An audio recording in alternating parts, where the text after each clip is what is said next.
The morning they found blood on the ground outside Samuel Rourke's general store, the people of Tierra Blanca knew something had shifted in the order of things.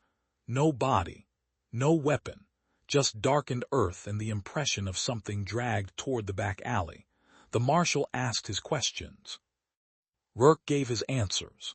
But when the Apache riders appeared on the ridge that same afternoon, silent and unmoving against the white sky, everyone understood that the merchant's words carried a weight he had not yet named. What they did not know was whether Samuel Rourke was hiding a secret worth dying for, or whether the woman they whispered about had ever existed at all. Some mysteries in the territories do not announce themselves with gunfire or the crack of a hanging rope. They arrive quietly like smoke beneath a door, and by the time you smell them, the room is already burning. This was New Mexico in the spring of 1880, when the land itself seemed to hold its breath between seasons. Rourke Blanca sat low in a valley where the desert met the grasslands, a trading post grown into something resembling a town, adobe walls the color of old bone, a single rutted street. The kind of place where strangers pass through on their way to somewhere else, and locals kept their eyes on the horizon more than they did on each other. It was neither large enough to matter nor small enough to vanish. It simply endured, as places in the territories often did, through drought and rumor, and the slow accumulation of grudges that marked any settlement trying to carve order from emptiness. Samuel Rourke had owned the general store for 7 years. He had arrived in Tierra Blanca alone, carrying enough silver coin to buy the building outright and stock the shelves with goods hauled up from Albuquerque. He was a man in his middle 30s, lean and quiet, with a face that suggested either integrity or careful concealment depending on who you asked. He spoke little about where he had come from. Some said Missouri. Others claimed he had worked the railroads farther east and grown tired of the noise. What mattered was that he kept fair prices, extended credit when the harvest was poor, and never cheated the scales. In a town where trust was a currency as valuable as gold, Samuel Rourke had earned enough to be left alone. His store stood at the north end of the street, a 2-story structure with living quarters above and a back room for inventory. The shelves held flour and tobacco, bolts of cloth, lamp oil, nails, coffee, and the small luxuries that made frontier life bearable. A woman could buy ribbon there. A rancher could order a new harness. Children pressed their faces against the glass jars of peppermint sticks and licorice whips, counting pennies in their palms. Rourke moved through the space with the efficiency of a man who preferred routine to surprise. He opened at dawn. He closed at dusk. He swept the floor each evening and locked the door with a key he kept on a chain around his neck. But in the weeks before the blood appeared, people began to notice small inconsistencies. The back door left ajar on a cold morning. The sound of voices drifting from the second floor when everyone knew Rourke lived alone. A candle burning in the upstairs window long past midnight. Old Maria Soto, who sold tamales from a cart near the plaza, swore she had seen movement behind the curtains one afternoon when Rourke was downstairs serving customers. When she mentioned it to her daughter, the girl only shrugged and said the wind could play tricks with shadows. But Maria was not convinced. She had lived in Tierra Blanca since before there were wooden sidewalks, and she knew the difference between wind and the shape of a human hand parting fabric to look outside. Then there was the matter of the supplies. Rourke had always ordered conservatively, stocking what the town needed and little more. But in late March, a freight wagon arrived with twice the usual load: sacks of cornmeal, dried beans, salt pork, blankets, medicine. The driver remarked on it to the blacksmith, who mentioned it to the saloon keeper, who told everyone who would listen that Samuel Rourke was either planning for a hard season or feeding more than himself. When someone asked Rourke directly, he said only that he had gotten a good price and saw no harm in being prepared. His tone did not invite further questions. The town might have let it rest there, might have returned to its own concerns. if not for the rider who came through on a Tuesday in early April. He was a drifter, sunburned and trail-worn, who stopped long enough to water his horse and buy tobacco. He stood in Rourke's store rolling a cigarette when he paused, head tilted, and asked if Rourke had taken a wife. The question hung in the air. Rourke, behind the counter, did not look up from the ledger he was marking. He said no, he had not. The drifter nodded slowly, licked the paper, and sealed the cigarette. He said he thought he had heard a woman's voice upstairs. Rourke told him the walls were thin and sound carried from the street. The drifter paid for his tobacco and left, but the seed had been planted. Whispers grew the way they always do in small places. Someone claimed to have seen a figure moving past the upstairs window at dawn, a silhouette too slight to be Rourke's. Another said they had smelled cooking, the kind of spices that did not come from a bachelor's skillet. The preacher's wife insisted she had glimpsed a braid of dark hair disappearing around the corner of the building one evening, though when she went to look, there was no one there. The stories did not align in their details, but they shared a common thread. Samuel Rourke, the quiet merchant who kept to himself, was not alone. Some thought he had taken a lover and was hiding her to avoid scandal. Others suggested he was sheltering a woman fleeing a bad marriage or a worse past. A few wondered if he had gone out to one of the Apache camps and brought someone back, though that seemed unlikely given the uneasy peace that held between the town and the clans in the hills. The Apache came to Tierra Blanca to trade, but they did not linger, and the townspeople did not press them with questions. It was an arrangement built on silence and distance, and neither side wanted to disturb it, but something had disturbed it now. The blood appeared on a Thursday morning. The baker's son found it on his way to start the ovens. He stood in the street staring at the stain until his father came looking for him. The older man knelt, touched the dirt, and knew immediately what it was. By the time the sun cleared the ridge, half the town had gathered. Marshal Cobb arrived with his deputy, a young man named Ferris who looked more nervous than the situation required. Cobb was in his 50s, gray-bearded and deliberate, the kind of lawman who preferred talking to shooting, and had kept Tierra Blanca quiet through patience rather than force. He studied the stain, followed the drag marks to the alley and found nothing. No body, no blood trail beyond the first few yards, just the impression that something or someone had been pulled toward the back of the store and then vanished. Cobb knocked on the front door. Rourke answered, fully dressed despite the early hour, his face composed.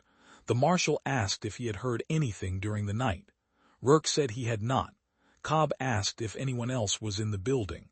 Rourke said no. The marshal gestured toward the blood outside.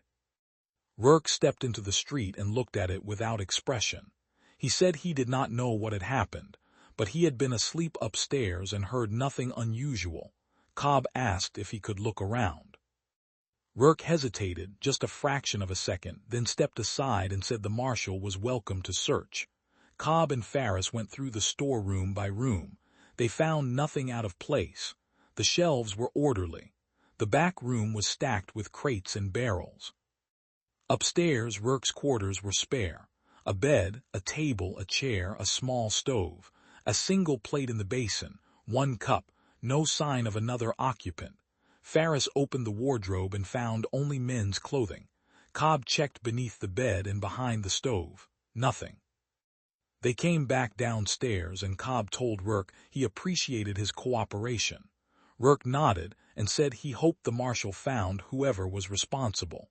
Cobb said he would do his best. As they left, Ferris glanced back and saw Rourke standing in the doorway, watching them with an expression the deputy could not quite name. The town spent the rest of the day in speculation. Some thought a drunk had been injured in a fight and stumbled away before anyone noticed. Others believed it was an animal, though no one could say what kind or why it would bleed so much in one spot. A few of the older men muttered about raids, but there had been no trouble with the Apache in months, and it seemed unlikely they would strike in the middle of town and leave no other trace. By afternoon, The blood had dried to a dull rust color, and someone threw dirt over it. The mystery might have faded with it, another strange incident in a land full of them, except for what happened next. The riders appeared just before sunset. There were 8 of them, Apache, mounted on dark horses and positioned along the ridge to the east.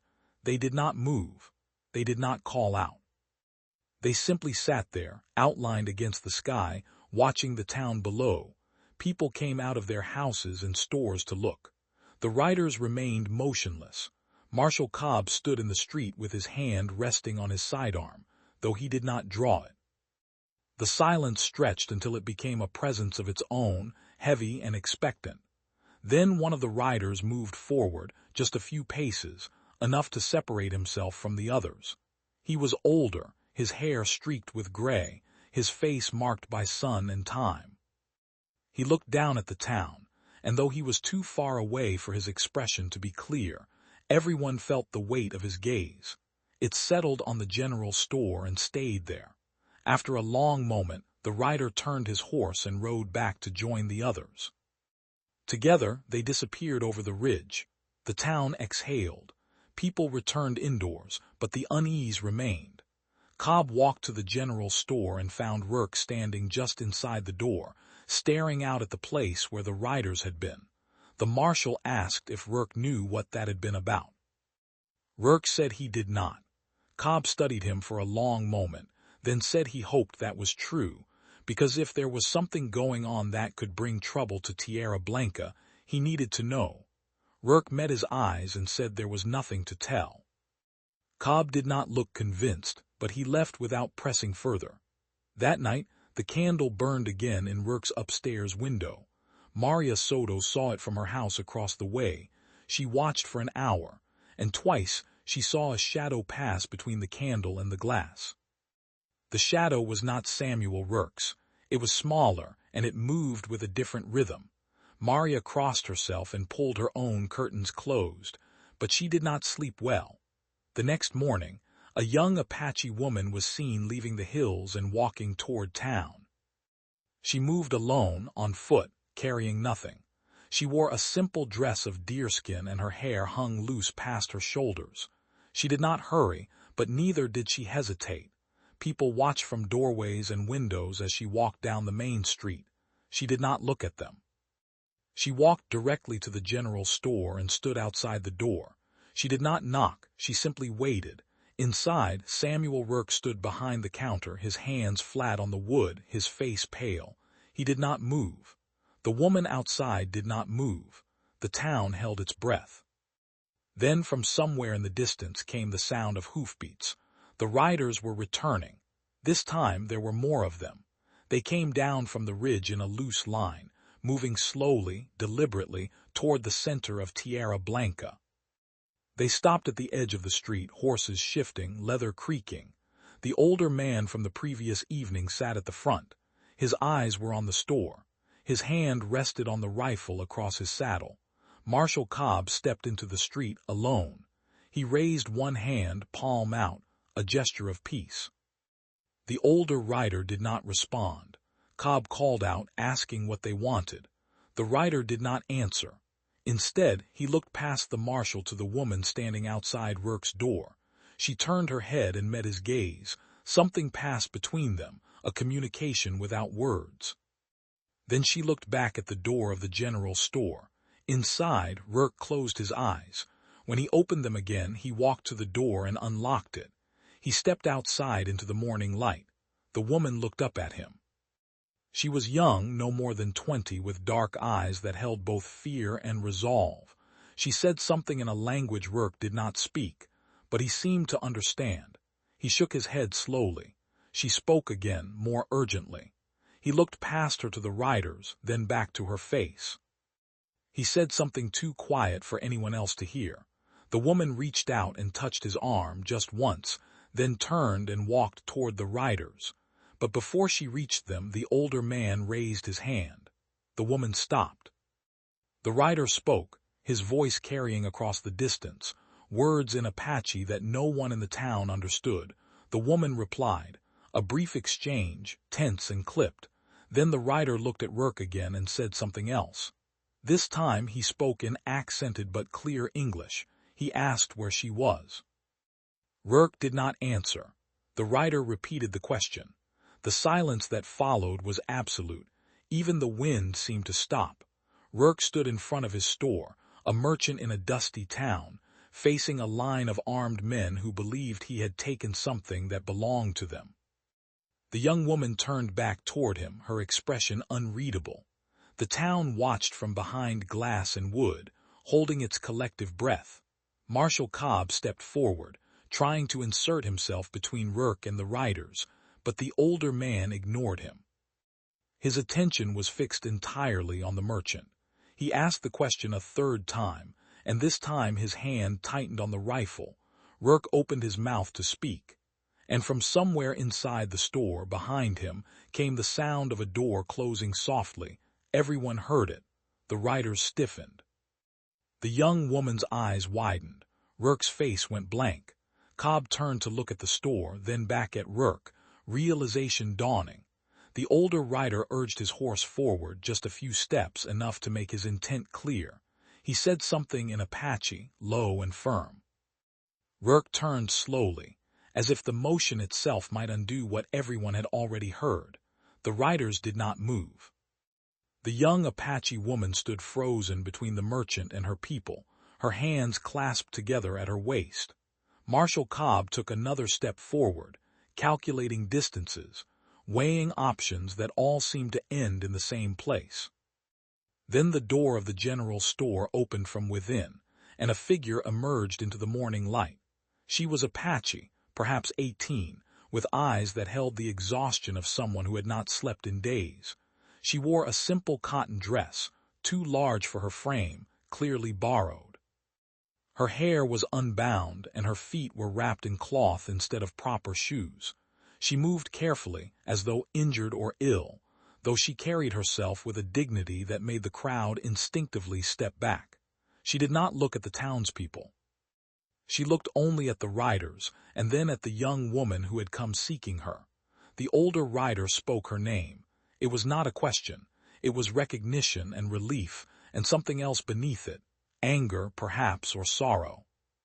The girl answered in their language, her voice steady despite the trembling in her hands. The exchange that followed was brief. The rider asked questions. The girl gave answers. The young woman who had walked into town added something, gesturing back toward the hills. The older man listened without interrupting, his weathered face revealing nothing. When the girl finished speaking, the rider looked at Rourke. His expression had not softened, but something had shifted in it. He said, in English, that they would take her home now. Rourke nodded but did not move. The girl turned to him and spoke quietly, words meant only for him. He replied in a voice too low for anyone else to hear. She reached out as if to touch his hand, then thought better of it and pulled back. The young woman from earlier came forward and took the girl's arm gently, leading her toward the horses. The riders closed around them, forming a protective circle. The older man remained at the front, watching Rourke. He said one more thing before turning his horse.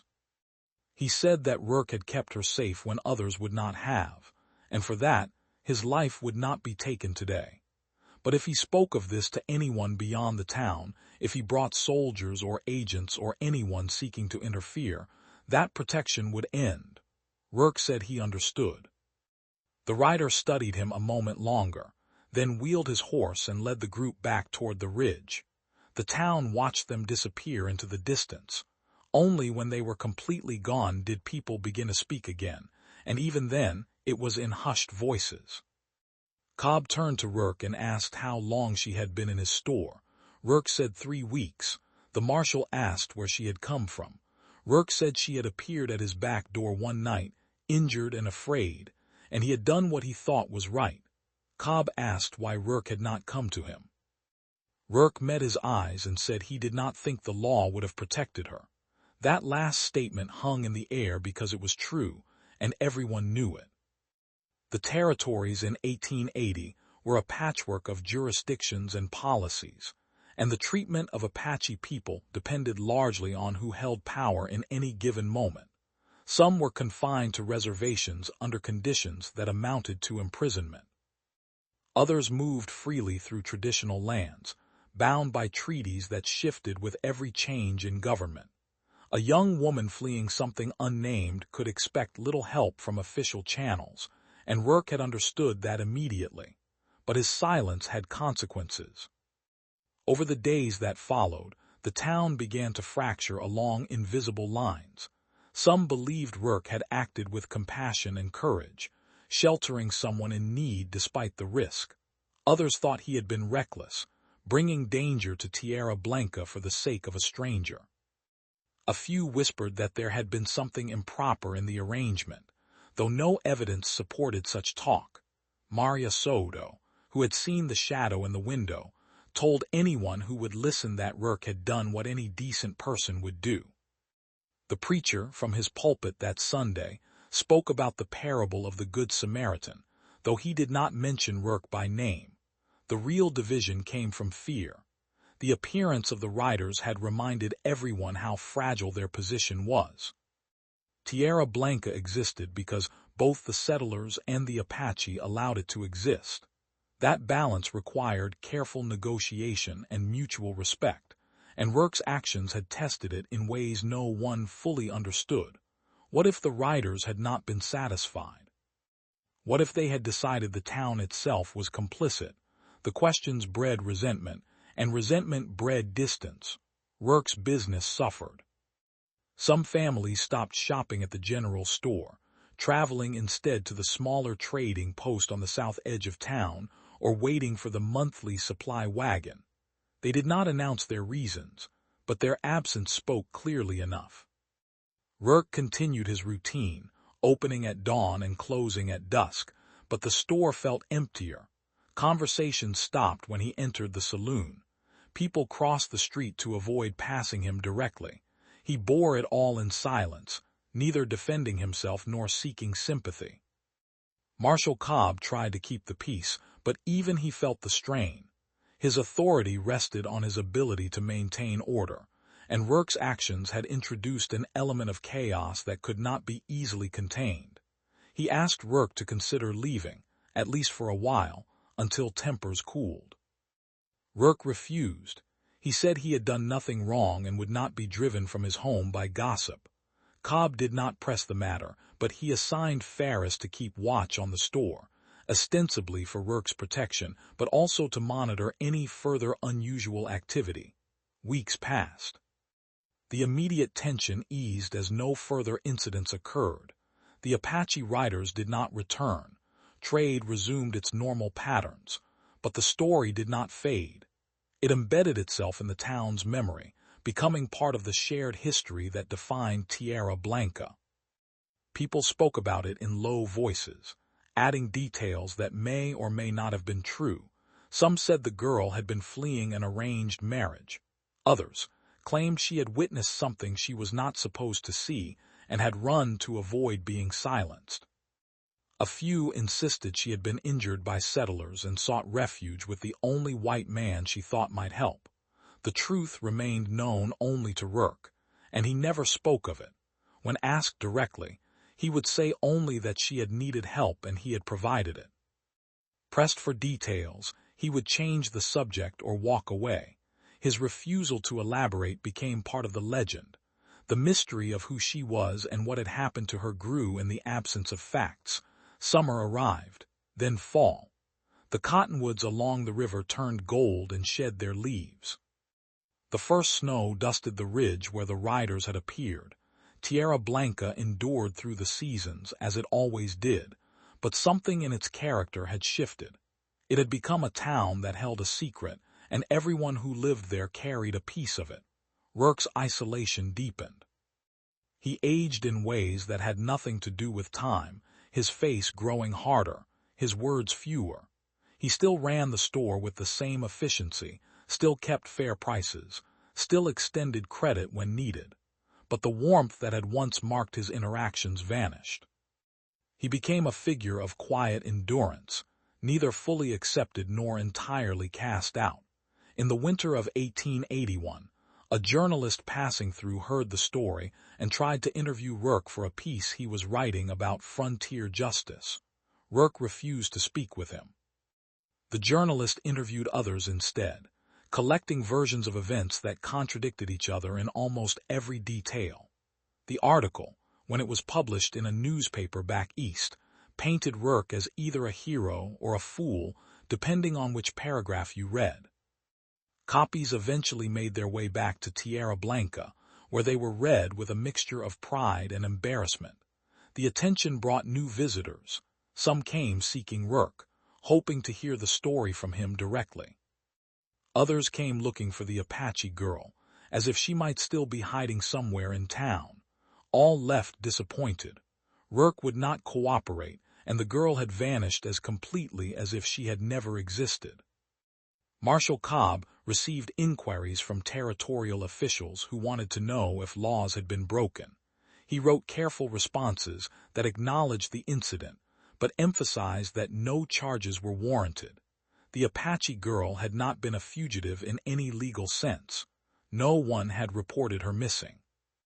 No crime had occurred within his jurisdiction. The matter, he insisted, was closed. The officials eventually stopped asking. But in the Apache camps in the hills, the story took on a different life. The girl, whose name was never shared with outsiders, had returned to her people. What had driven her to flee, and what had happened during her time in Rourke's store became subjects of their own stories, told around fires and passed between generations. Some of those stories filtered back to Tierra Blanca through traders and scouts, fragmented and transformed in translation. They spoke of betrayal and rescue, of honor and sacrifice, of a white man who had risked everything for reasons he never explained. Years accumulated. Rourke remained in Tierra Blanca, a constant presence in a town that continued to grow slowly. New families arrived. Old ones departed. The railroad expanded, bringing goods and people that changed the character of the territories. Tierra Blanca gained a second street, a proper schoolhouse, a small hotel. The rough edges smoothed, the frontier receded. But the story of Samuel Rourke and the Apache girl remained, told and retold, embellished and simplified, until it became less history and more mythology. By 1890, when Rourke was in his mid-40s, most of the original witnesses had moved on or passed away. Maria Sode still lived across from the general store, now an old woman who spent her days sitting on her porch watching the town change. She remembered everything, and sometimes she would tell the story to younger people who asked, though she always prefaced it by saying that no one really knew the whole truth. Marshal Cobb had retired and moved to Santa Fe. Farris had taken over as marshal and brought a more bureaucratic approach to law enforcement. The preacher had been replaced by a younger man who preferred to speak of progress and prosperity rather than parables. Rourke himself had become something of an institution. His store was now one of 3 general merchants in town, facing competition from newer establishments with better connections to suppliers. But he maintained a loyal customer base, people who remembered when he had been the only option and who valued consistency over novelty. He lived alone above the store, just as he always had. He never married. He formed no close friendships. He existed in a state of voluntary solitude that people had come to accept as simply who he was. Then, in the spring of 1895, 15 years after the riders had come to Tierra Blanca, something happened that brought the story back to life. A survey crew working in the hills east of town uncovered the remnants of an old campsite. They were mapping routes for a proposed irrigation project and had been digging test holes when one of them struck something solid. They unearthed a small metal box, rusted but intact, buried about 2 feet below the surface. Inside, wrapped in oilcloth that had partially deteriorated, they found several items: a leather journal, a silver hairpin, and a folded piece of paper with writing in 2 languages. The crew foreman brought the box to Marshal Farris, thinking it might be evidence of some forgotten crime. Ferris opened it in his office, carefully examining each item. The journal's pages were damaged, many of them illegible, but enough remained to tell a story. It had belonged to someone who wrote in English with an educated hand, documenting daily life in what appeared to be an Apache camp. The entries were dated from late 1879 through early 1880. They described ceremonies, hunts, travel routes, and personal observations about the people and the land. The final entries, written in a shakier hand, suggested urgency. They mentioned fear, pursuit, and a decision to seek help from someone who might understand. The last legible sentence read, "If I do not return, let this speak for me." The hairpin was unremarkable except for an engraving on its surface, initials in a flowing script.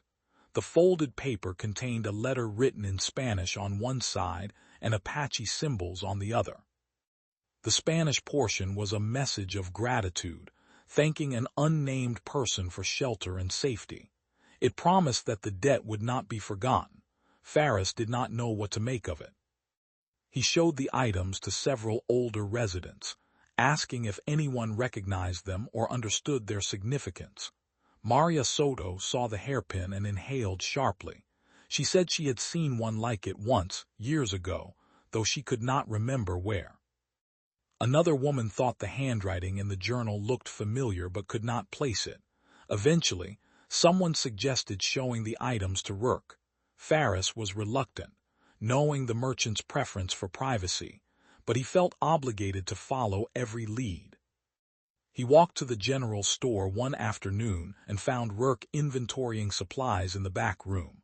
He explained what had been found and asked if Rourke recognized any of it. Rourke took the journal and turned through its pages slowly. His expression did not change, but his hands trembled slightly. He examined the hairpin, holding it up to the light. He unfolded the letter and read both sides. When he finished, he set everything carefully on the counter and looked at Ferris. He said the items belonged to someone he had known briefly, a long time ago. Ferris asked who. Rourke hesitated, then said it was complicated. Ferris pressed him, explaining that the discovery had raised questions and people would want answers. Rourke said that some questions were better left alone, but word of the discovery spread quickly, as word always did in small towns. The journal and letter reignited interest in the story that most people had half forgotten. Conversations began again in the saloon, on street corners, in homes. What had really happened 15 years ago? Who was the girl Rourke had hidden and who had written the journal? Theories emerged. Some believed the journal writer had been a teacher or missionary who had lived among the Apache, and later sent the girl to Rourke when she needed help. Others thought the writer had been the girl herself, educated by someone and documenting her own experiences. A few suggested the journal had nothing to do with the incident at all and had been buried by someone else entirely. Ferris wanted clarity. He pressed Rourke again, visiting the store several times over the following weeks. Rourke's answers remained vague. He said he could not speak for the dead or the absent. He said the past was the past, and digging it up served no purpose. He said he had done what he believed was right, and would do it again if faced with the same choice. Frustrated, Ferris contacted the Bureau of Indian Affairs, hoping they might have records that could shed light on the situation. They sent back a thick file of reports and correspondence, none of which mentioned Tierra Blanca or Samuel Rourke specifically. There were references to tensions between settlers and Apache groups in the region during that period, to missing persons who were never found, to incidents that had been investigated and closed without resolution. One document caught Ferris's attention. It was a report from early 1880 describing a young woman who had disappeared from a reservation school. She had been a student there, learning English and other subjects, but had fled after an altercation with a staff member. The report noted that she had been seen heading west, toward the mountains, and that efforts to locate her had been unsuccessful. The case had eventually been marked as closed, with a notation that she had likely returned to her family. The description in the report matched what little Ferris knew about the girl Rourke had sheltered. The timing aligned. The circumstances fit.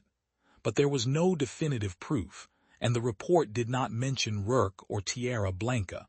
Ferris brought the report to Rourke and asked if this was her. Rourke read it in silence, his face unreadable. When he finished, he handed it back and said he could not say. Ferris asked why not. Rourke said because he had made a promise, and promises mattered more than paperwork.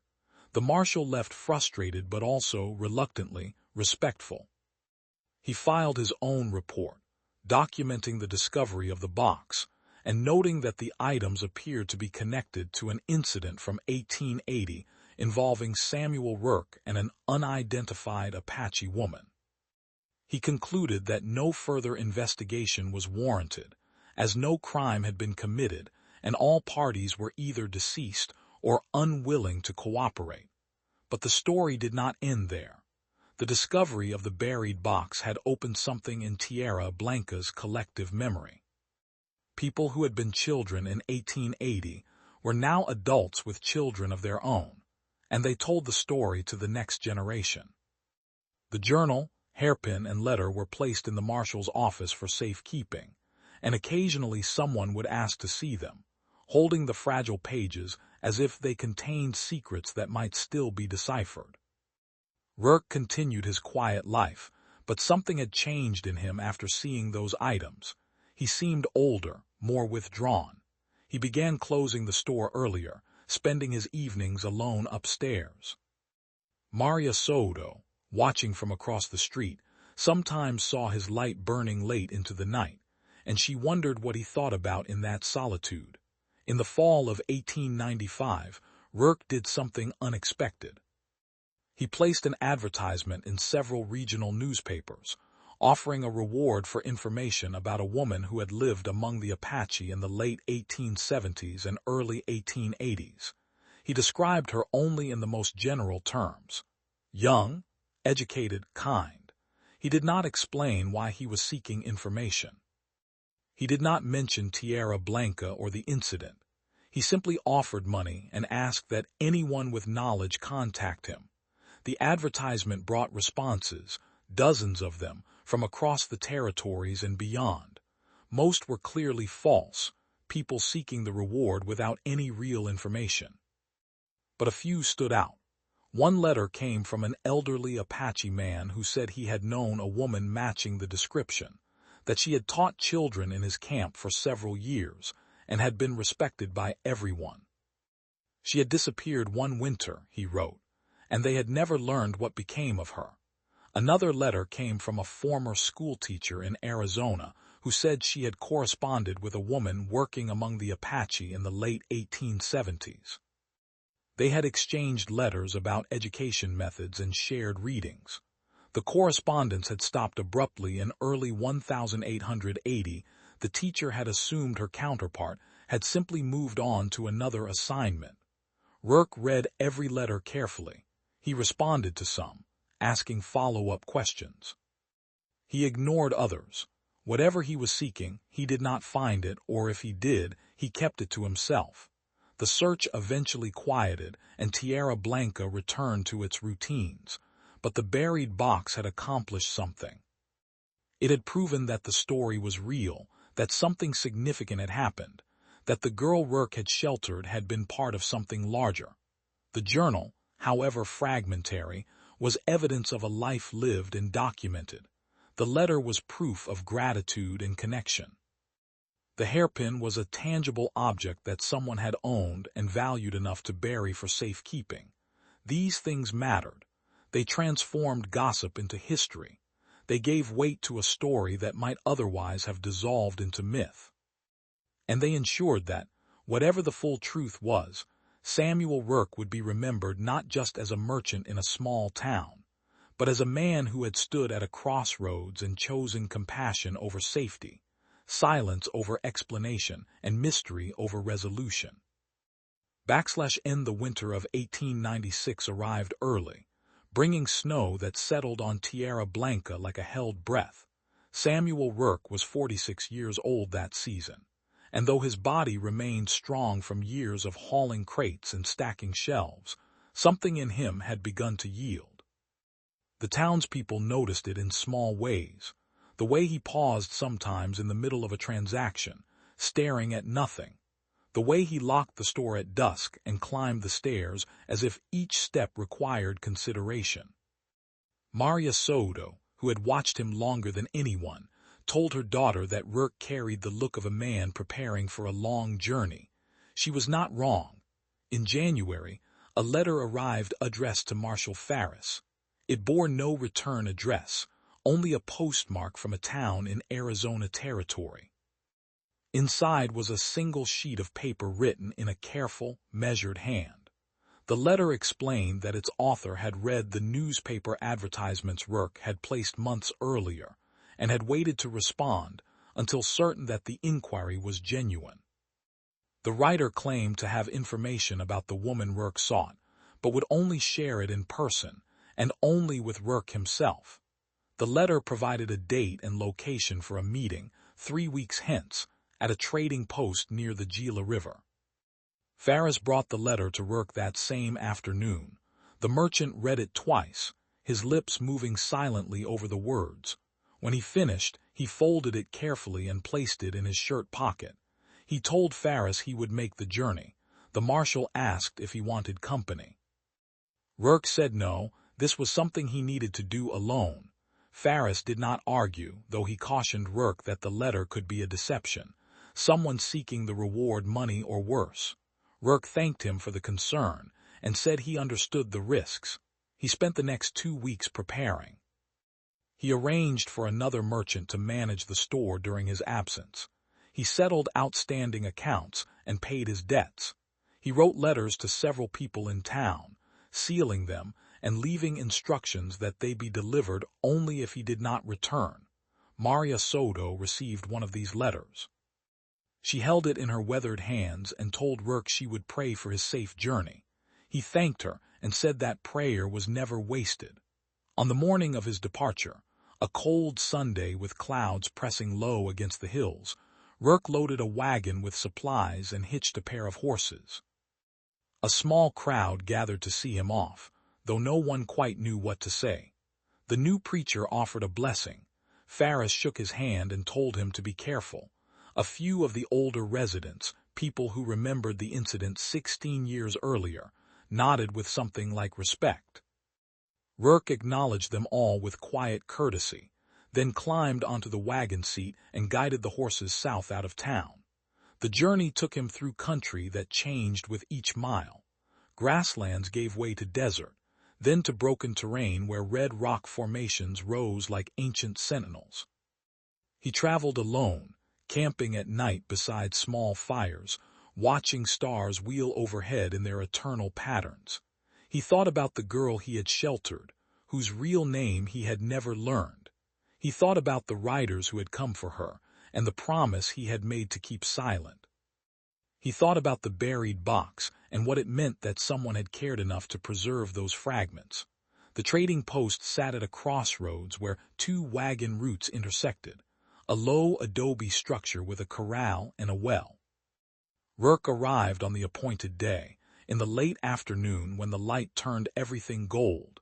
He unhitched his horses and saw to their water, then entered the building where a few travelers sat at rough tables eating stew and drinking coffee. The proprietor, a Mexican man with gray in his mustache, nodded toward a corner where a single figure sat waiting. She was older than Rourke had imagined, perhaps 60, with silver hair pulled back and eyes that assessed him calmly as he approached. She wore simple traveling clothes and had the bearing of someone accustomed to hard country. She gestured for him to sit. He did, removing his hat and setting it on the table between them. For a long moment neither spoke. Then the woman said his name, making it a question. He confirmed it. She nodded and said she had needed to see his face before deciding whether to trust him. Her name was Catherine Marsh, and she had been a teacher at the reservation school in 1879, when a young Apache girl named Naylin had been enrolled there. Catherine spoke slowly, carefully, as if each word required examination before release. She said Naylin had been exceptionally bright, hungry for learning, but troubled by the separation from her family and traditions. The school administrators had been harsh, believing that education required the complete erasure of Apache identity. Catherine had disagreed but had been powerless to change the policies. One winter evening, Catherine said, there had been an incident. One of the male staff members had struck Naylin during a dispute over some minor infraction. The blow had been severe enough to leave marks. Catherine had confronted the man and threatened to report him, but he had connections with the territorial authorities and made it clear that her word would mean nothing. That night, Catherine had helped Naylin escape. She had given the girl money, supplies, and directions to Apache camps where she might find refuge. She had also given her the silver hairpin as a token, something to remember that not all white people meant harm. But Naylin had not gone to the camps, not immediately. Catherine had learned later, through sources she did not name, that the girl had tried to return to her family, but had been pursued by men hired by the school to bring her back. She had fled into the mountains, injured and afraid. Somewhere in that flight, she had encountered others who told her about a merchant in Tierra Blanca who was known to be fair in his dealings with Apache traders. Desperate, she had gone there seeking help. Rourke listened without interrupting. When Catherine finished, he asked what had happened to Naylin after the riders took her from his store. Catherine said the girl had recovered from her injuries and had chosen to leave the reservation system entirely, joining a group that moved between Mexico and the territories, beyond the reach of government agents. She had lived with them for several years, eventually marrying and having children of her own. Then Catherine said something that made Rourke's hands tighten on the table edge. Naylin had died 3 years ago, peacefully, surrounded by family. Before her death, she had spoken of the white merchant who had sheltered her when everyone else had failed her. She had wanted him to know that his kindness had changed the course of her life, that she had been able to raise her children free because he had given her time to heal. She had asked Catherine, one of the few people from that earlier life who still maintained contact, to find Rourke if possible and tell him the truth. Rourke sat in silence, absorbing this. Catherine reached into her bag and withdrew a small bundle wrapped in cloth. She pushed it across the table. Inside was a beaded bracelet, clearly made by Apache hands, with a pattern that suggested protection and gratitude. Catherine said Naylin had made it years ago, hoping someday it might reach him. With it was a photograph, faded and creased, showing a woman in traditional dress standing with 3 children beside her. The woman's face was older than Rourke remembered, but he recognized the eyes. He held the photograph carefully, as if it might dissolve in his hands. Catherine said there was one more thing. Naylin had kept a journal during the months before her flight, documenting her experiences at the school and her hopes for a different future. When she knew she might not survive her escape, she had buried it along with Catherine's hairpin and a letter of gratitude, hoping someone might find it and understand. The journal that had been discovered near Tierra Blanca had been hers. Rourke asked why Catherine had waited so long to come forward. She said she had been afraid of bringing more attention to Naylin, of exposing her to authorities who might still seek to reclaim her or punish those who had helped her escape. Only after Naylin's death had Catherine felt free to honor the promise she had made. Even then, she had needed to see Rourke's face, to confirm that he was the man Naylin had described. They sat together as evening deepened outside, talking in the quiet way of people who had both carried secrets too long. Catherine spoke of the other students she had tried to help, some successfully, others not. Rourke spoke briefly of the years after the incident, the isolation and judgment, the cost of doing what he believed was right. Neither offered justification or sought absolution. They simply bore witness to each other's choices. Before they parted, Catherine said that Nayland's oldest daughter knew the story and wanted to thank Rourke herself someday if the opportunity arose. She lived with her family in the mountains south of the border, continuing traditions that the reservation schools had tried to extinguish. Catherine provided no specific location, respecting the family's need for privacy, but said that messages could be passed through certain traders who still maintained old networks. Rourke thanked her and asked what had become of the man who had struck Nayland. Catherine's expression hardened. She said he had left the school shortly after the incident, dismissed for reasons that were never made public. He had moved east and disappeared from record. Justice, such as it was, had been imperfect and incomplete. But Nayland had survived, and her children carried forward a legacy he had tried to destroy.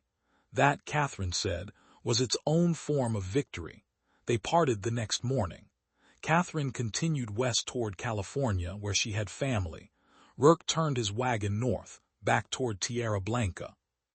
The journey home took longer than the journey out, as winter storms forced him to shelter for days at a time in way stations and small settlements. He spent those waiting hours studying the photograph, memorizing the faces of children he would never meet, tracing the pattern on the bracelet that now circled his wrist. When he finally returned to Tierra Blanca in late February, the town received him with quiet relief. Farris asked if the journey had been successful. Rourke said it had been worth making. Maria Soto saw the bracelet on his wrist and the peace in his face, and knew that something had been resolved. She asked no questions. Some answers, she understood, were not meant to be shared. But Rourke did make one decision. He went to Farris's office and asked to see the items that had been found in the buried box. The marshal retrieved them, and Rourke spent an hour examining the journal, reading the fragments of Nayland's thoughts and observations. When he finished, he asked if the items could be returned to their rightful owners. Farris said that posed difficulties, as there were no clear legal owners. Rourke said the Apache community should have them, that they were part of a history that belonged to them, not to a town archive. Farris considered this. He was a practical man, bound by regulations but not enslaved to them. He said he would mark the items as returned to family, and if anyone questioned the decision, he would stand by it. Rourke thanked him. Over the following weeks, through channels that were never discussed publicly, the journal, hairpin, and letter made their way to people who could ensure they reached the right hands. The story that had haunted Tierra Blanca for 16 years began, finally, to settle into its proper place. Not forgotten, but no longer raw, not explained in every detail, but understood in the ways that mattered. The people who had judged Rourke most harshly found their certainty eroding. Those who had defended him felt vindicated. And a new generation, hearing the story from their elders, learned something about courage that had nothing to do with weapons or bravado. Rourke himself changed in subtle ways. He began accepting dinner invitations he had previously declined. He joined a committee working to improve relations with the Apache traders who still came to town. He spoke more freely, though never about the specifics of what had happened, only about the principles that had guided his choice. Young people sought his counsel. Families trusted him with their confidences. He remained unmarried and without children of his own, but he became something like an uncle to the town, a steady presence who had proven that decency was possible even when it carried a price. In the spring of 1898, 2 Apache women came to Tierra Blanca seeking the merchant who had once helped one of their people. They were directed to Rourke's store. The older woman carried herself with quiet dignity, her face marked by years and weather. The younger, perhaps 20, had eyes that reminded Rourke of someone he had known long ago. They asked if he was Samuel Rourke. He said he was. The older woman spoke in halting English, saying they had traveled far to bring him something. From a woven bag, she withdrew a small wooden box. Inside was a collection of items, a letter written in Spanish and Apache, photographs of a family across several generations, and a turquoise stone wrapped in cloth. The letter, the older woman explained through the younger who spoke better English, was from Nayland's children. It expressed gratitude for what he had done, and invited him to visit their home if he ever wished to see the life that had grown from the seed of his compassion. The photographs showed Nayland at different ages, surrounded by family, her face reflecting contentment that had been earned through survival. The turquoise stone, the younger woman said, was traditional, given to honor someone who had acted as family when family could not be there. Rourke accepted the box with hands that trembled slightly. He tried to find words adequate to the moment but failed. Instead, he simply bowed his head in acknowledgement, and the two women understood. They stayed in Tierra Blanca for 3 days, guests in Maria Soto's home, and during that time the town learned more about Nayland than it had ever known. She had been a teacher to her own people, passing on both traditional knowledge and the skills she had learned at the reservation school. She had been a bridge between worlds, respected by Apache and Mexican communities alike. She had raised children who continued her work, and grandchildren who would carry it forward. The brief time she had spent in Rourke's store, hidden and healing, had been a turning point that rippled outward through decades. Before the women left, Rourke gave them letters to carry back, including one for Nayland's oldest daughter. In it, he wrote that sheltering her mother had been the most important thing he had ever done, that he had never regretted it despite the cost, and that knowing she had lived a full life brought him peace he had not realized he needed. He asked for nothing in return, only that the family know his gratitude matched their own. The years that followed were kind to Samuel Rourke. He lived into the new century, seeing Tierra Blanca transform from a frontier town into something more settled and connected. Automobiles appeared on streets that had known only horses. Telegraph lines brought news from distant places. The Apache were increasingly confined to reservations, their traditional ways pressed into smaller and smaller spaces, though some families maintained connections and traditions despite everything arrayed against them. Rourke's store eventually passed to a younger merchant when age finally claimed his strength. He spent his final years in a small house near the plaza, visited often by people who had known him across decades. He died in the winter of 1912, peacefully, in his sleep. His funeral was attended by what seemed like the entire town, including several Apache families who traveled from distant places to honor him. Maria Soto, ancient by then but still sharp in memory, spoke at the service. She said that Samuel Rourke had shown Tierra Blanca what it meant to see another person's humanity before seeing their difference.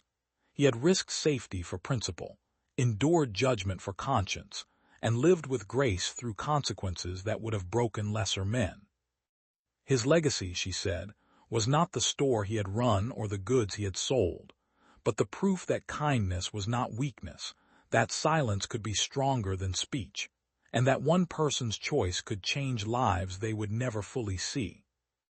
They buried him in the cemetery on the hill overlooking town, where the wind moved through grass and juniper trees whispered their eternal conversations. On his stone they carved his name, his years, and a single word chosen by those who had known him best: shelter. In the decades that followed, the story of Samuel Rourke and the Apache girl he had hidden became part of Tierra Blanca's foundation story, told to children and visitors, adapted and embroidered but never entirely fictional. Historians researched it, finding fragments in archives and records. Descendants of both Rourke's neighbors and Nayland's family occasionally met and compared memories. The truth, pieced together across generations, revealed itself as both simpler and more complex than the myths suggested.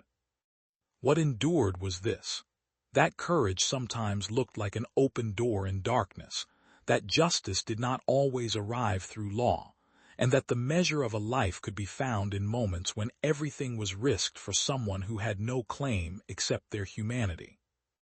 The desert holds its secrets close, and the frontier forgives nothing, But sometimes, in the space between what is recorded and what is remembered, a story survives that matters more than facts. It survives because it testifies to something people need to believe is possible, that we can choose differently, that mercy exists even in hard places, and that a single act of compassion can echo forward through time, changing the shape of lives not yet lived. Tierra Blanca still exists. Though it looks nothing like it did in 1880, the general store is now a museum. The street where blood once appeared is paved and lined with shops. But on certain evenings, when the light turns gold and the shadows grow long, older residents will point to the hill where the riders once appeared, and they will tell the story of Samuel Rourke. They will speak of mystery and choice, of silence and consequence, of a man who sheltered a stranger and a town that learned, slowly and imperfectly, what that meant. And in the mountains to the south, among families who maintain traditions against the weight of history, the story is also told. It is told differently there, with different emphasis and meaning, but at its heart is the same truth, that Samuel Rourke opened his door when others would not, and because of that, a life continued that might have ended, and from that life came others, and from those came more, until the simple act of offering shelter became something larger than any one person could have imagined. The mysteries the desert never answers are many, but sometimes the question is not what happened, but what it meant. And that answer, earned through years and carried through generations, is this: it meant everything.